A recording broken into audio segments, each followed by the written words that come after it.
Jangan bosan ya, 3 bulan ini kita ngomongin tiap minggu tentang mengampuni. Bahkan 1 bulan terakhir ini, bahkan masih tersisa 1 minggu lagi, minggu terakhir sebelum Lebaran, kita akan bicara soal rekonsiliasi. Saudaraku dikasih Tuhan, tapi begini, kalau Anda mengampuni orang, Anda tidak perlu ketemu orangnya, nggak apa-apa sih. Ketika Anda merasa dilukai, Anda disakiti seseorang, lalu kemudian Anda berdoa dari rumah dan Anda memberkati orang itu, mengampuni orang itu, sampai di situ boleh. Tetapi yang namanya rekonsiliasi, Anda perlu ketemu orangnya. Anda perlu berdamai, beresin semuanya, supaya memang betul-betul beres gitu. Ya, nah ayat firman Tuhannya, next slide, di dalam firman Tuhan kita akan baca bersama-sama. Dalam kitab 2 Korintus 5 ayat 18, karena cuma 1 ayat saya ajak sudah baca bersama-sama. 1, 2, 3. Dan semuanya ini dari Allah, yang dengan perantaraan Kristus, saya kurang mendengar semangat saudara untuk membaca ya. Saya kepingin kadang-kadang kita perlu kayak anak kecil gitu loh ya. Ini Ibu Budi. Ini Bapak Budi, ini Mbok Budi. Maksud saya keluarkan, berkatakan ya. Ulang ya, 1, 2, 3. Dan semuanya ini dari Allah, yang dengan perantaraan Kristus telah mendamaikan kita dengan dirinya, dan yang telah mempercayakan pelayanan pendamaian itu kepada kami. Jadi gini, ini sederhananya begini. Yesus datang ke dalam dunia bukan buat agama baru. Termasuk Yesus tidak buat agama Kristen sekalipun.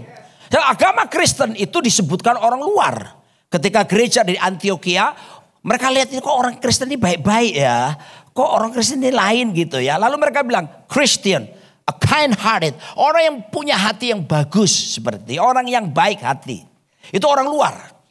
Ya, Yesus tidak pernah datang buat agama. Makanya soal keyakinan kepada Yesus tidak bicara soal agama. Melampaui agama. Nah salah satu kenapa Yesus datang ke dalam dunia, mendamaikan kita. Kita ini orang berdosa, penuh kesalahan, penuh kejahatan. Didamaikan dengan siapa? Dengan Bapa Sorgawi. Didamaikan. Makanya kalau saudara lihat ada salib itu. Kalau saudara dulu baru pertama percaya Tuhan. Dulu kan orang nginjili kita itu kan. Ini ada ada tempat satu. Ini ada tempat berikutnya. Ini ada jurang. Lalu kita tidak bisa nyebrang ke sini. Dari bumi ke sorga nggak bisa. Lalu butuh jembatan. Jembatannya apa? Salib. Ingat dulu, zaman dulu tuh ya. Salib. Nah orang akhirnya bisa ke sorga lewat salib. Lewat pribadi namanya Yesus Kristus. Nah saudaraku, kita ini telah diperdamaikan dari segala dosa dengan Bapa Sorgawi lewat Yesus Kristus. Dan itu tidak berhenti sampai di situ. Karena Alkitab berkata yang telah mempercayakan pelayanan pendamaian itu juga kepada kami. Artinya begini, maknanya begini. Setelah kita didamaikan dengan Allah Bapa, maka kita nggak boleh berhenti sampai di situ. Kita harus menjadi yang disebut dengan pembawa damai. Pertama, kita bawa damai buat orang lain yang sedang bertikai. Kedua, kita jadi pembawa damai diri kita dengan orang lain yang bertikai, yang berkonflik dengan setiap kita. Next slide lagi.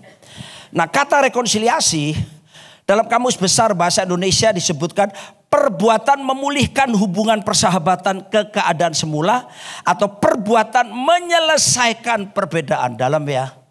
Dipulihkan bahkan membereskan semua perbedaan. Tapi menarik dalam bahasa Yunaninya katalasso. Katalasso itu artinya didamaikan kembali. Menghapus permusuhan. Wow. Meniadakan kesalahan. Dalam sekali maknanya. Saudara, begini loh. Saya tinggal di apartemen lantai 30. Di Kelapa Gading. Orang suka tanya sama saya. Bapak tinggal di lantai berapa? Lantai 30. Terus saya tambah gini. Dekat surga. Mereka ketawa. Ternyata di atas saya masih ada 6 lantai lagi yang lebih tinggi. Namanya penthouse. Nah, kenapa waktu Tuhan Yesus bilang, repent for the kingdom of God is at hand. Bertobatlah sebab kerajaan surga sudah dekat. Nah, kata bertobat itu, metanoia, itu artinya repent. Perhatikan ya, repent house. Jadi makna bertobat sesungguhnya adalah Anda dan saya dikembalikan kepada kedudukan yang tertinggi yang seharusnya rencana Tuhan terjadi atas hidup saudara. Jadi kalau orang bertobat itu jangan separuh-separuh, karena Anda dikembalikan ke kedudukan tertinggi. Amin. Supaya kehendak Tuhan, rencana Tuhan yang sudah disiapkan itu terjadi dalam hidup saudara. Nah, reconciliation juga gitu, dikembalikan lagi kepada kedudukan semula. Sehingga pemberesan semua masalah kesalahan, perbedaan dan sebagainya. Ya, next aja. Saya membaca dan saya lihat sebaiknya definisi secara praktikal sekarang. Sehari-hari rekonsiliasi itu apa sih? Yaitu tindakan yang dilakukan untuk mengatasi masalah dan memulihkan kembali suatu hubungan dari kondisi buruk ke keadaan damai. Jadi perlu apa yang disebut dengan taking action. Take action. Ambil tindakan. Bukan neto. No action talk only. Ini harus nyata saudaraku. Berrekonsiliasi itu harus ada tindakan aktif. Ada kemauan diri sendiri. Yang oke, gue mesti beres sama dia. Sebab apa saudaraku? Dalam Matius pasal 5 ayat 23. Ya coba nyanyi sambil nyanyi supaya mereka nggak ngantuk. Kita nyanyi lagi. Ku masuk ruang maha kudusmu tuh. Minor. Ku masuk. Jadi Yesus berkata begini. Kalau kamu datang beribadah seperti ini ya. Membawa korban. Ku masuk ruang Maha Kudus. Nyanyi dong. Dengan darah anak domba. Akan tetapi kamu teringat ada sesuatu yang gak beres sama saudaramu. Tuhan gak bilang begini. Menari melompatlah. Bersukacitalah. Angkat tanganmu. Wes. Pokoknya senang sukacita, biarin aja, nggak usah dipikirin, enggak tuh? Tuhan Yesus bilang gini, tinggalkan persembahanmu itu di mezbah.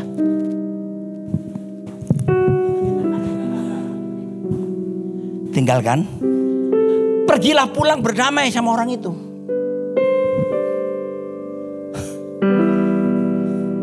Baru kamu beribadah. Kenapa Yesus pesan ini?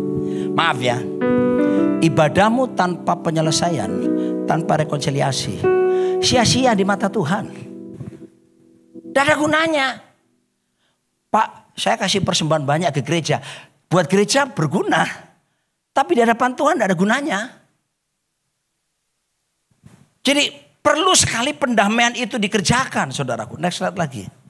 Saya akan bacakan, saya ambil ini dari cuplikan dari buku Handbook Studi Perdamaian dan Konflik susunan Johann Galtung dan Charles Weibull. Ini buku umum, buku manajemen umum.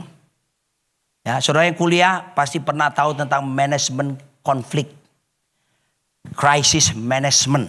Ya, ini tapi saya kutip di khotbah saya sekarang karena ini keren, karena ini memang sesuai firman gitu. Ada proses yang harus diikuti. Saudara lihat ya, yang pertama. Next. Mengungkap kebenaran tentang apa yang sebenarnya memicu konflik. Jadi mesti kalau udah ketemu orangnya, mesti pemberesan dulu. Apa sih akar permasalahan kok kita nggak ngomong sekian lama ini? Kok kita lagi konflik, kok kita nggak enak-enakan nanti. Baru kita segereja loh misalnya. Itu mesti dicari akar permasalahannya apa. Gitu. Nah kalau sudah ketemu, ya, lalu yang kedua pengakuan yang tulus dari pihak yang bersalah kepada korban. Dari situ kan bisa ketahuan, oh misalnya saya yang salah, aduh, oke, aku yang salah. Nah, coba biasanya kalau di rumah tangga ya, ini saya cerita suami istri di Kutub Utara bagian pedalaman tuh. Biasanya tuh kalau mau berdamai gitu ya, saya berkali-kali melayani suami yang berdamai. Saya juga pernah menjumpai suami istri itu yang mau berdamai gak tulus. Ya sudah saya yang salah. Loh. Itu gak beres. Itu gak tulus saudaraku. Ya sudah. Ya sekarang apa maumu? Loh. Bukan begitu. Pengakuannya mesti tulus. Yang ketiga, permintaan maaf kepada korban sebagai bentuk penyesalan. Sebetulnya minggu ini temanya rekonsiliasi itu dalam keluarga. Begini, kenapa di dalam keluarga perlu berrekonsiliasi? Karena untuk bisa menerapkan rekonsiliasi yang lebih besar dengan orang lain, seharusnya dimulai dari keluarga dulu. Keluarga itu tempat praktek latihan, ya, untuk saling mengampuni, saling berdamai. Ayo, mengaku aja, siapa suami istri di sini yang tidak pernah konflik, mulus pernikahannya? Gitu? Oke, gini ya, maksud saya, saudara harus jujur. Jangan karena enggan. Biasanya banyak jemaat tuh diminta angkat tangan atau enggan. Tapi misalnya siapa yang diberkati, langsung gini. Oke. Nah, siapa yang mengaku dalam rumah tangga Anda, ini suami istri ya, Anda pernah konflik dengan pasangan saudara, angkat tangan. Ya. Jadi yang nggak pernah nggak angkat tangan ini, tadi kenapa Anda angkat tangan? Ini masalahnya, kita ini suka abstain. Saya ulangi sekali lagi. Or I have to change my language with English. Halo? Saya ulangi ya. Siapa di antara saudara suami istri, termasuk kamu pemimpin pujian dan kamu pemain keyboard, yang tidak pernah konflik, atau gini, yang pernah masalah konflik dengan pasangan sendiri? Pernah? Siapa yang pernah konflik dengan pasangannya? Karena saya akan datangi mereka yang tidak angkat tangan, yang suami istri. Enggak, saya mau belajar dari saudara. Saya pun pendeta. Saya bisa ada waktu di mana saya ini lagi panas hati sama istri saya, jengkel sama istri saya, sampai saya diam tidak ngomong.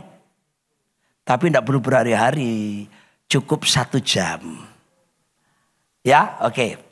Berarti pernah ya, oke. Saya tanya sama saudara. Saudara melakukan penyelesaian atau mengalir aja deh Pak Roni? Saya harus beritahu saudara, ada banyak suami istri tidak berusaha menyelesaikan. Karena apa? Udah biasa kok konflik rumah tangga. Ntar kan kita saling butuh, saling ngomong. Apalagi urusan ranjang, apalagi urusan duit. Kalau perempuan butuh duit, kalau suami urusan ranjang, ntar beres lagi. Tahukah saudara, itu akan tetap menyisakan luka dan tidak tersembuhkan. Saya banyak melayani pasangan suami istri. Waktu ditanya, bagaimana hubungannya dengan suamimu? Belum, pertanyaannya sederhana. Bagaimana hubunganmu dengan suamimu? Saya harus nunggu. Itu kalau sudah nangis, maka hati-hati kalau menikah nanti Joshua. Jamah Tuhan. Terima. Menenangkan seorang istri yang sakit hati itu, saudaraku. Aduh. Istriku, temani aku di sini dong. Supaya mataku itu tertuju kepadamu. Gini loh ya, ngusir setan. Ngusir setan. Gak butuh waktu lama. Karena ada kuasa dalam nama Yesus. Berkali-kali saya diminta pelayanan ngusir setan, roh jahat, orang kesurupan. Cepat. Selesai. Mendamaikan suami istri yang mengenai itu, itu namanya kali. Ature. Saya pernah ini di Pulau Lombok di Mataram. Waktu saya sama istri saya masih pelayanan di sana. Kujige. Pagi-pagi saya dikabari. Suami istri berantem. Orang kaya. Sampai di rumahnya. Itu kami pergi apa? Dari terbit matahari pagi-pagi. Sampai di sana itu. Guci yang mahal-mahal dari Tiongkok itu pecah. Perabotan yang mahal-mahal itu hancur. Suaminya ketubrak. Terus di situ istrinya sudah. Saya bilang sama istri saya, kamu layani istrinya, aku layani suaminya, kita pisah.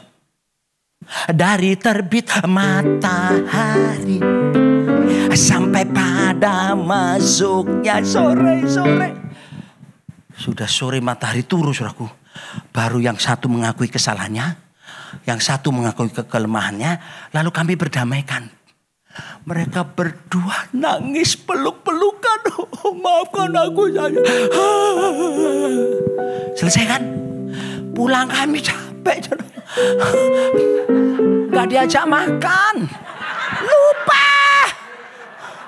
Mbok ya, Pak jangan pulang deh. Kita makan malam sama-sama yuk. Gitu dong. Lupa. Jadi perlu ada ketulusan. Ya, permintaan maaf pada korban sebagai bentuk penyesalan. Ya, 4 proses memaafkan dari pihak yang menjadi korban konflik. Kalau dia sudah minta maaf ya. Enggak kan ya? Bisa karepmu. Nggak bisa saudaraku. Terserah lu. Enggak. Oke. Aku maafin. Tapi cukup sekali ini ya. Cukup sekali. Aku merasa.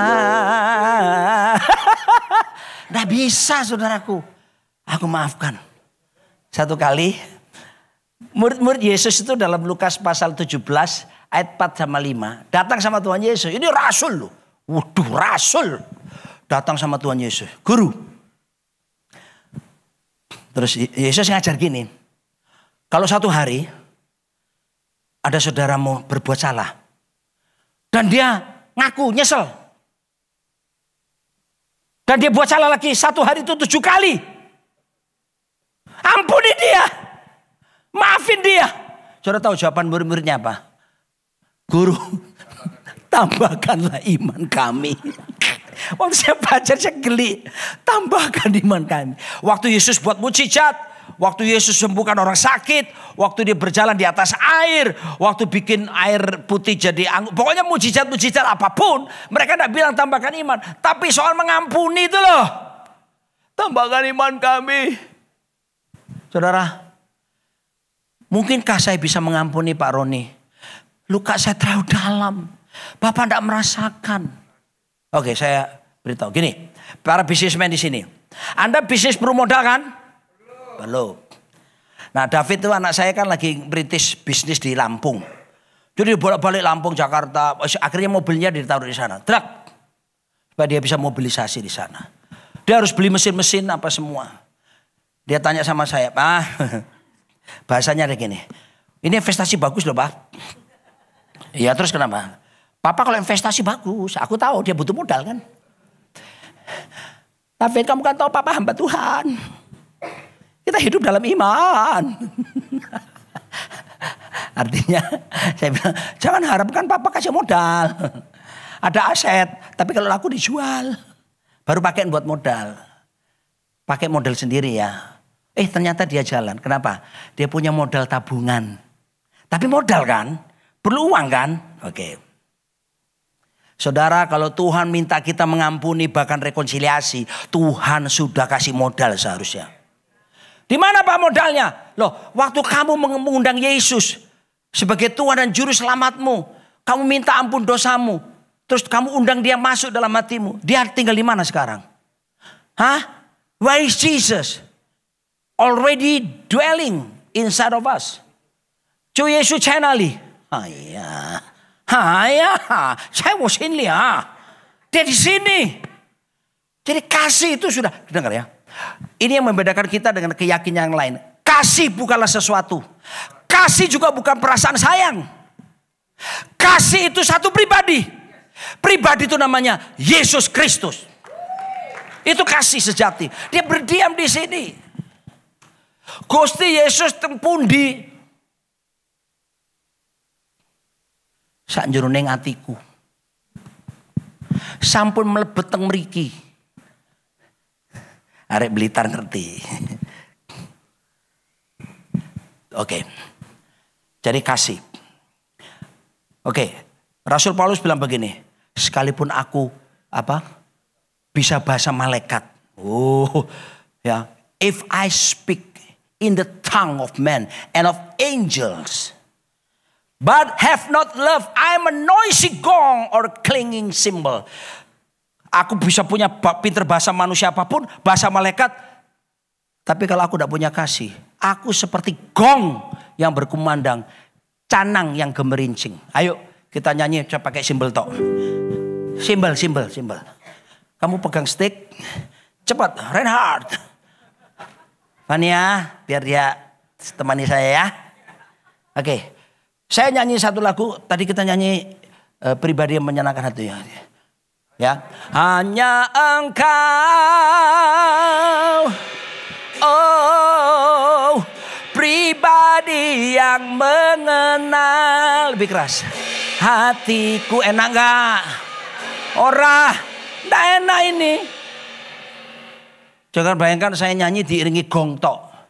Hanya Engkau, gong, geleng, pribadi yang mengenal hatiku, gong. Orang kalau ndak ada kasih itu hidup. Kita bilang orang Surabaya, sepo, hambar. Kasih bukan sesuatu atau perasaan sayang.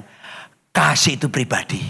Yakinkan Tuhan Yesus sudah diam dalam dirimu. Hidupmu gak akan sepo, hidupmu gak akan hambar, tapi hidupmu akan penuh dengan sukacita dan bahagia daripada Tuhan.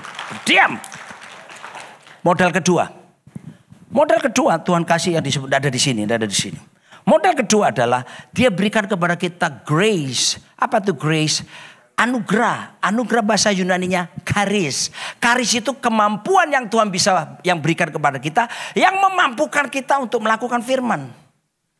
Maaf ya, saya sekalipun pendeta, saya sudah sekolah teologi sampai doktoral sekalipun, tanpa anugerah saya tidak bisa melakukan firman dengan baik. We all need the grace from God to do the will of God. Tidak ada yang tidak. Dan Tuhan sudah beri anugerahnya. Haleluya. Dia sudah kasih kemampuan. Waktu sudah bertobat terima Yesus, kita terima namanya grace. G-R-A-C-E. G-nya gift, pemberian, hadiah. R-nya redemption, ditebus kita. Hanya akses jalan masuk ketemu Tuhan secara pribadi. C-nya karakter, dibentuklah kita mulai hari itu supaya karakter seperti Kristus. Dan E-nya adalah eternal life, hidup kekal diberikan kepada kita. Iha. Amin. Ayo, grace ada di mana? Makanya grace gak bisa dibeli. Anda bisa ketemu toko grace. Pak, beli grace 2 kilo. Orang jualnya nyebut. Saking mahalnya. Tuhan kasih sama kita karena kita gak mampu beli. Dikasih gratis. Love, grace, and also the third is the glory of God. Kemuliaan Tuhan itu sudah berdiam di sini. Kolose 1:27 berkata, Christ in you the hope of glory. Kristus diam di dalam kamu, di dalammu pengharapan akan kemuliaan. Jadi tolong ya, togap sampean. Aku baru coba di gereja di tempat togap soalnya. Sahat, ini nama-nama Batak dia. Saya tadi ketemu, saya kan tanda tangan akte Rockman. Ketemu ada orang namanya Hari Pahlawan, apa Batak pokoknya. Namanya Hari Pahlawan. Keren. Kalau perempuan Hari Kartini. Tahu gak ngomong-ngomong ada nama lain daripada Ibu Kartini, tahu? Harum. Harum namanya gitu ya.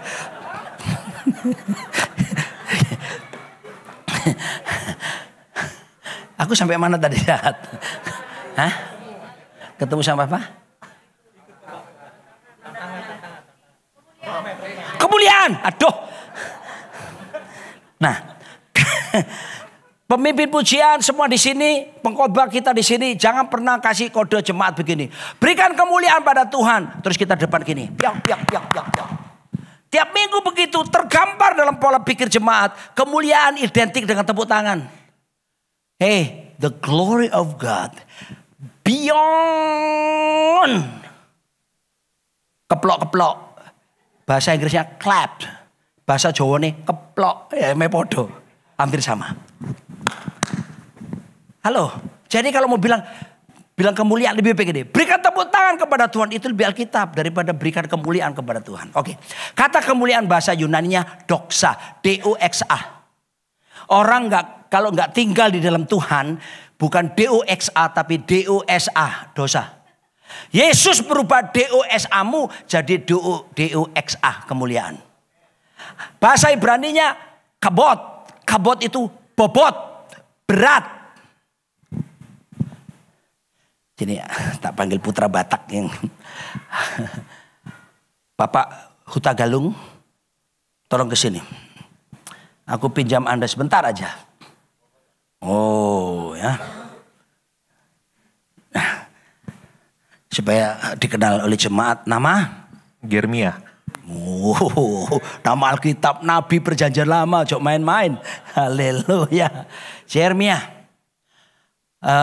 kamu ada masalah dengan tulang belakangmu? Tidak ada. Sebentar aja, only 5 seconds. Gendongan aku. Oke. Rasakan bobotku. Ya, boleh. Terus sebentar ya. Tidak apa-apa ya, seluruh family di sini. Opung, boleh ya, pinjam sebentar ya. Tolong nyanyikan lagu Tak Gendong Kemana-mana. Agak maju. Ya, pasang kuda-kuda ya. Dari sini ke panggung tangga itu ya. Siap? Ya, oke. Tolong perhatikan pemirsa. 1, 2, 3. Tak gendong. Nyanyi. Kemana-mana. Lagi. Tak gendong. Siap sini kemana-mana. Oke. Oke, tunggu di sini. Jeremy, kamu naik ke atas lagi. Dia sampai gini. Sebentar lah Jeremy. Kamu dipakai tuh jadi alat Tuhan ini. Benar. Simbol. Dan ini masuk televisi. Benar. Masuk TV. Oke. Kamu merasakan bobot saya nggak tadi? Ya, rasain. Rasain. Seandainya besok kita ketemu. Kita ketemu katakanlah di MOI. Mall of Indonesia. Ya. Kamu masih ingat gak peristiwa, ingat gak bobot saya ini? Iya, masih ingat. Masih ingat. Katakanlah, suatu hari tahun depan nih. Kita ketemu di Los Angeles. Jeremy, Om Roni. Wah gitu. Opung semuanya ikut. Rombongan, keluarga besar Hutah Galung. Oke? Nah, aku tanya sama kamu. Kira-kira kamu, ini kita seolah tidak pernah ketemu terus ketemu itu. Kesan kamu hari ini, apa yang kamu lakukan ini masih teringat gak? Iya, masih ingat. Perhatikan baik-baik. Kalau Yesus berdiam dalam dirimu, Anda akan merasakan kesan kasihnya. Kalau Yesus berdiam dalam dirimu, Anda akan merasakan kesan anugerahnya bekerja. Termasuk kemuliaannya ada di dalam diri saudara. So there is no reason, tidak ada alasan untuk berkata tidak bisa mengampuni. Tidak ada alasan untuk tidak bisa melakukan rekonsiliasi. Karena ada modal yang sudah ditanam dalam diri saudara. Paham saudara? Yang paham anggukkan kepala. Yang kurang putar gini. Atas nama bangsa Indonesia saya ucapkan terima kasih. Semoga amal ibadah diterima di sisinya. Amin. Ya, silakan duduk. Haleluya. Tidak ada alasan untuk tidak bisa mengampuni. Tidak ada alasan. Satu kali Petrus datang dalam keangkuhannya kepada Yesus, Injil Matius 18. Guru, berapakah dalam satu hari aku mengampuni sesamaku? 7 kali kah? Kenapa Petrus sebut angka 7? Para imam hari itu, imam-imam Yahudi, rata-rata mengajarkan kalau mengampuni satu hari cukup 3 kali.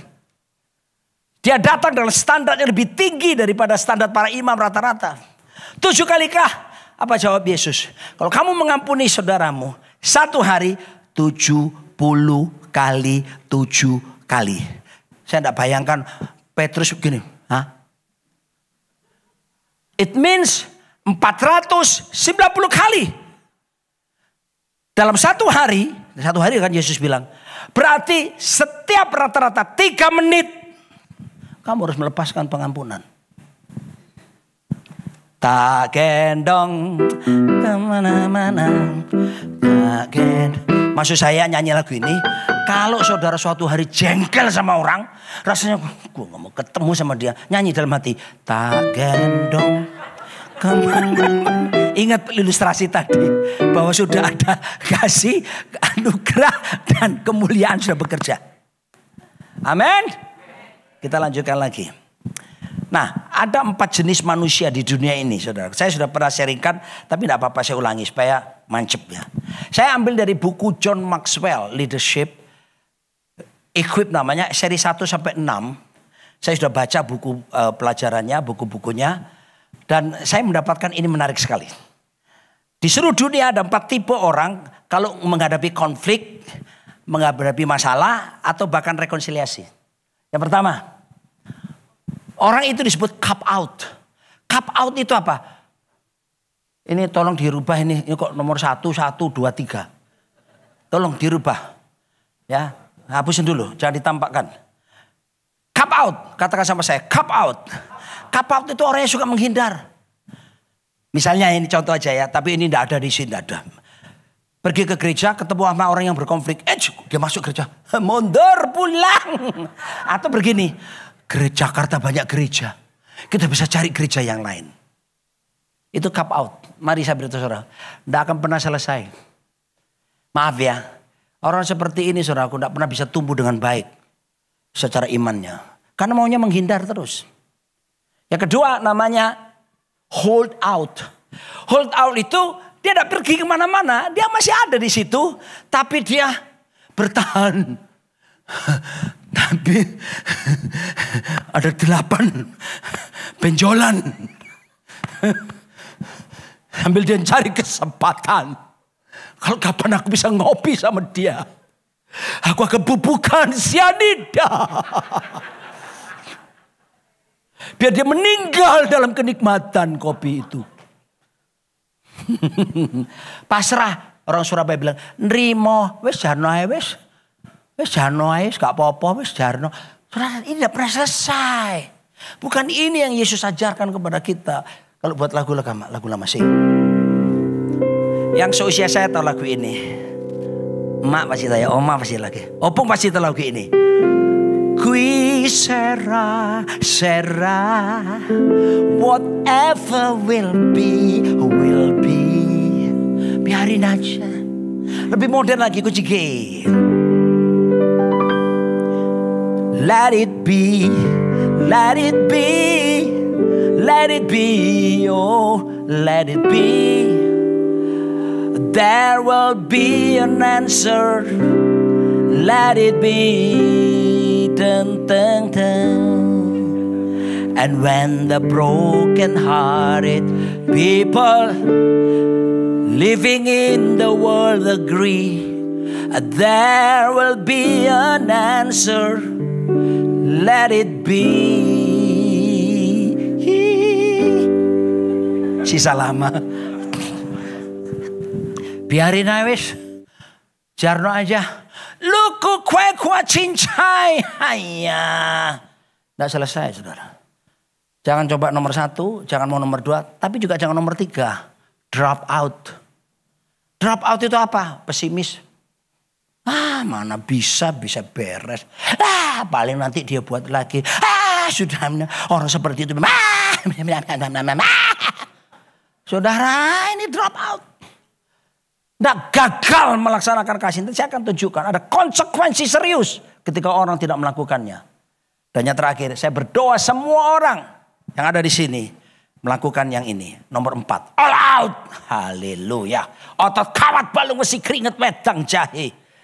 Ini adalah orang-orang yang gue mesti beres sama dia. Gue gak bisa dalam keadaan seperti ini. Gue tersiksa. Gue waktu berdoa gue lihat wajah orangnya. Aduh gak enak. Gue mesti melangkah dengan iman. Gue mesti ketemu sama dia. Ntar kalau dia gak mau. Itu urusan dia. Tapi gue udah lebih dulu. Tuhan tahu maksud gue. Gitu saudara. Bukan menghindar. Haleluya. Kok saya lihat wajah saudara jadi matanya mulai sadar ya. Tadi pingsan. Semaput. Selesaikan. Tapi mulailah dulu dengan istri. Bojoku tolong kesini sebentar aja. Kamu kok baik selimut gitu sih? Kan kita sudah tiap minggu di sini. Kenapa mesti? Saudara, kami ini kenapa bahagia sekali. Kamu bahagia enggak? Bahagia. Jangan karena tulus dari hatimu yang paling dalam. Tuhan tahu. Bahagia sekali. Oh, so sweet. Oke. Gini sayangku, kita kan pernah konflik. Iya. Apa yang membuat kita tetap bahagia padahal kita juga gak luput dari baku marah. Kadang-kala handphoneku aku gini aja kamu sudah pikir kamu kok ngelempar handphone gitu kan. Padahal saya gak ngelempar maksudnya. Banting ya. Agak banting gitu loh. Aku pernah kesal sama dia. Dia juga pernah kesal sama saya. Karena dia bilang sudah jangan ya. Tetap aja saya ngomongin dia. Jangan sayang. Saya tetap ngomong. Dia gemes. Dia lihat telepon gemes. Dia kira ini lontong.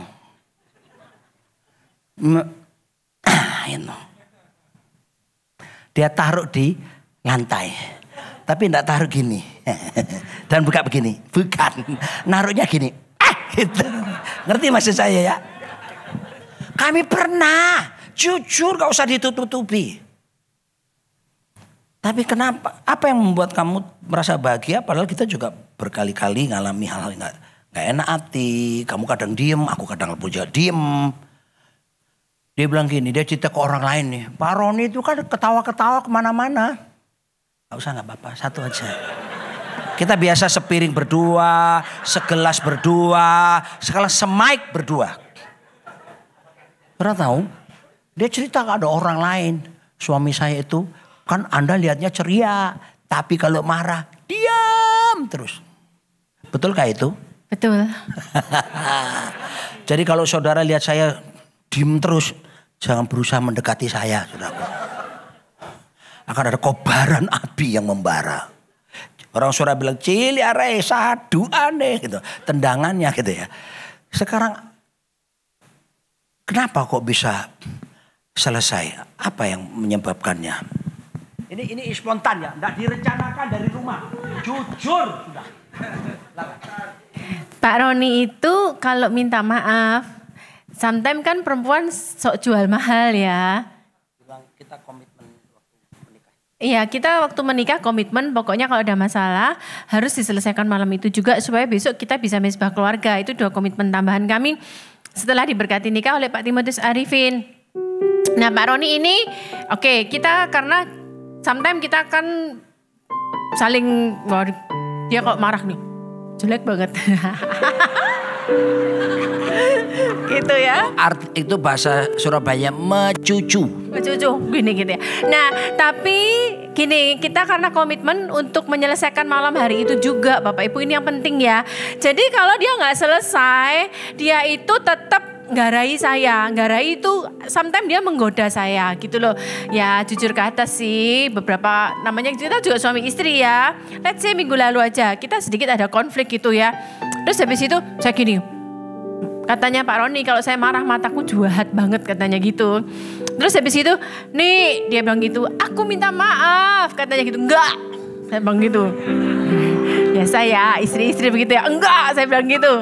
Aku minta maaf. Dia jadi saya kalau kesini enggak, dia kesini enggak. Saya bilang aku minta maaf gitu ya. Pokoknya dia itu jadi suami-suami kalau minta maaf misalnya istrimu masih sedikit jual mahal. Oh ya sudah, aku sudah minta maaf enggak mau. Jangan, istri itu tetap berharap baliklah, ayo gitu loh.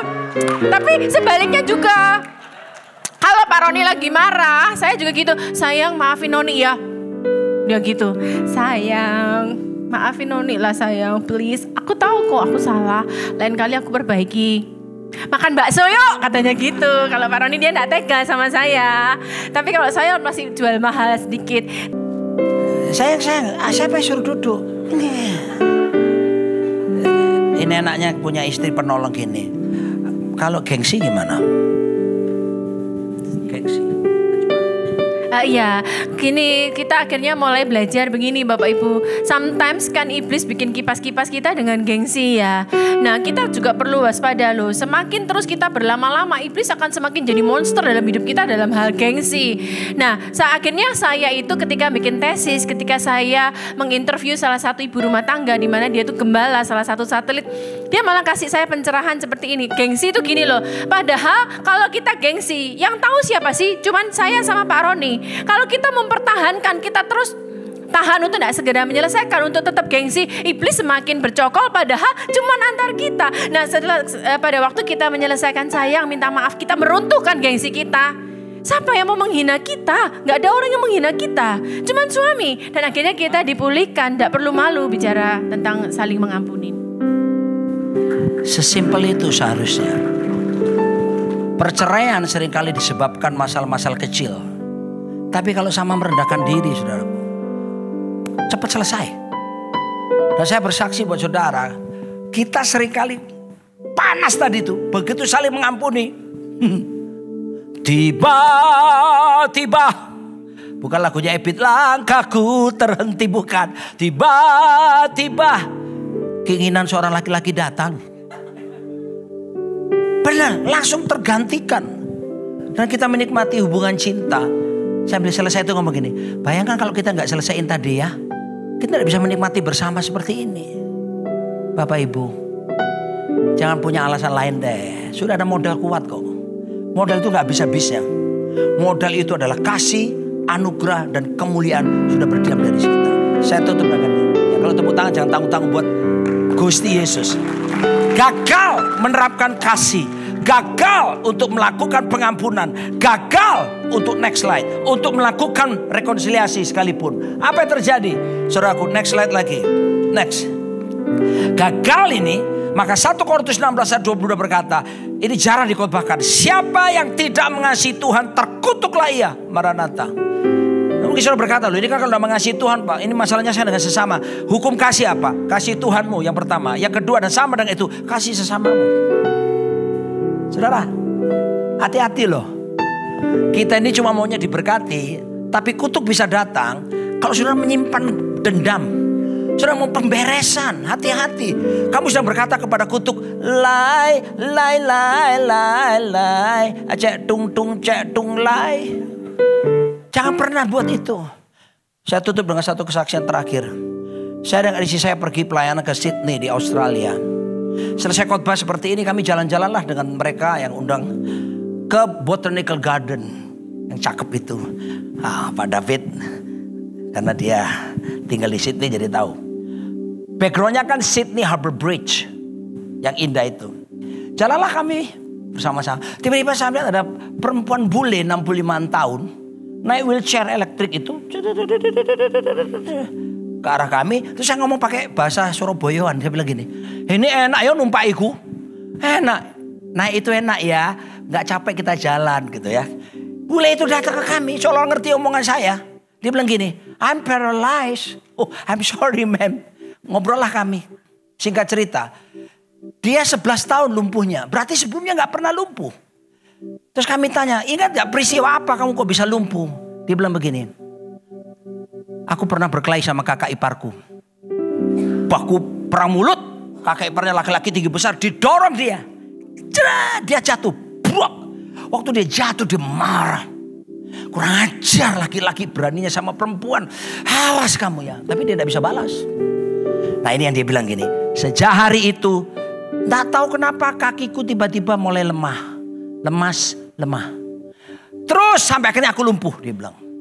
Terus kami tanya, mana kakak iparmu? Meninggal. Padahal orangnya sudah mati loh. Masih kepahitan. Terus, are you Christian? Kamu Kristen? Yeah. But I don't want to go to the church.